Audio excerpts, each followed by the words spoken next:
सगळे मित्र म्हणाले, कृष्णा अरे नीट आंघोळ तर करत जा, किती मळ निघतोय तुझ्या शरीरातून. पण त्या मळाला सुगंध आहे म्हणे. त्यांना काय माहित बिचाऱ्यांना किती चंदनाची उटी होती, पण इतकं प्रेम होतं की त्याला आंघोळ घातली, विटकर कुठून त्याचं गंध लावलं, रानातले फुलं आणून त्याचे हार घालून त्याची पूजा केली. आणि मग भगवंत म्हणाले, आता केळीचे पानं तोडून आणा. केळीचे पानं तोडून आणले आणि सगळे बसले मंडलाकार.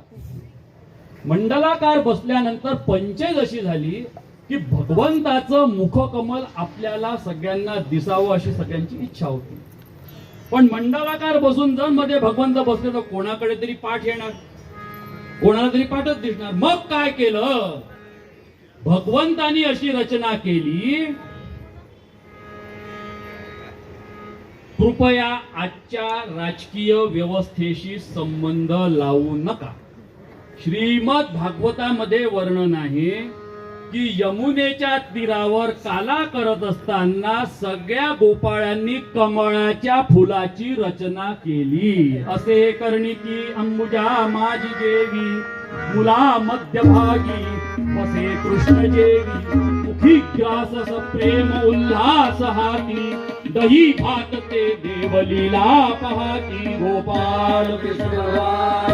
कमळाच्या पाकळ्यांप्रमाणे रचना केली आणि मध्ये भगवंत बसले, जेणेकरून प्रत्येकाला त्यांचं मुखकमल दिसलं. आणि मग भगवंतांनी त्या सगळ्यांना सांगितलं, आपापल्या शिदोरा घ्या आणि या केळीच्या पानावर सोडा. अवघ्या सोडियाल्या मोठा दैकाला गोमटा, अवघ्या सोडियाल्या मोठा दैकाला गोमटा,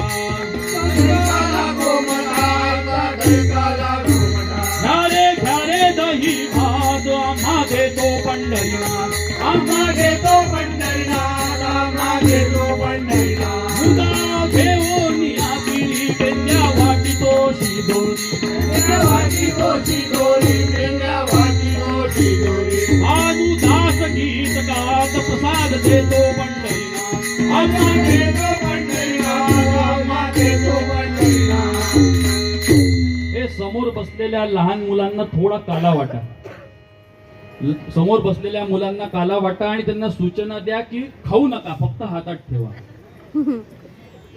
सगळ्यांनी आपापल्या शिदोऱ्या केळीच्या पानावर सोडल्या. मी मगाशी सांगितल्याप्रमाणे मागच्या जन्मीचं ज्याच्या ज्याचं जे जे संचित असेल तशी ती क्रयमनाची शिदोरी होती. कोणाची लाडवाची होती, कोणाची पुरणाच्या पोळीची होती,